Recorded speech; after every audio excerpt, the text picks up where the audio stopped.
Hey there, is your child in the third, fourth, fifth, or even sixth grade and still reading on a first or second grade level? If yes, I want you to know something, that you are not wrong for being frustrated and upset. I've spoken to a number of parents recently whose children are in the later years of elementary school, yet they're still reading on a first or second grade level. And quite frankly, the school does not seem to be concerned with doing anything about it. They're just passing the child on from grade to grade. And then what happens? The child starts to shut down and behavior issues start to happen. And why wouldn't they? If I put myself in your child's view and I couldn't follow along with classroom instruction, or I couldn't read like my peers, I would get upset too. And I can see why kids start acting out in school because they become frustrated and they become embarrassed. So let's be clear. If your child is in fifth or sixth grade and they can't read on grade level, reading is not just a subject, right? If they can't read, they can't do math problems. If they can't read, they can't understand science. If they can't read, they're not going to be prepared for the future. So when schools and districts keep pushing kids ahead, even though they can't read, the schools are not setting kids up for the future.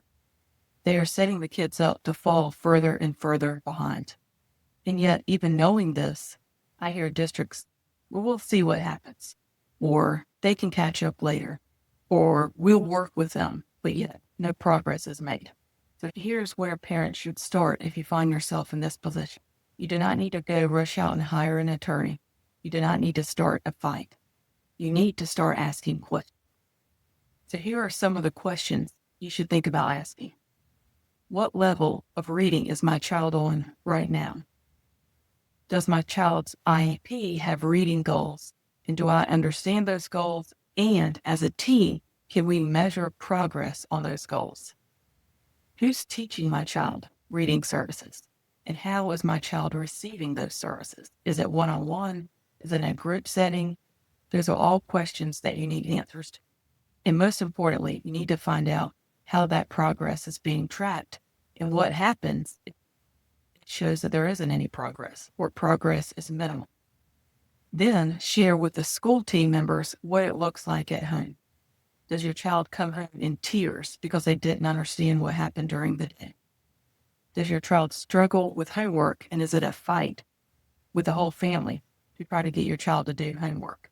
Is behavior showing up because your child just does not feel comfortable anymore in school? If any of that is the case, then you need to take that information and share it with the school team member. Now, it's important to keep in mind that you're not going to see change overnight. All of the issues that have been happening for the past few years are not going to be fixed, likely in one IEP meeting. But what you can do is start asking the right questions and start showing up and start showing the district that you are concerned and you are involved in this process. And as a team, you can come together and help your child. Reading opens the door for so many other things. And your child deserves to walk through that door prepared and supported.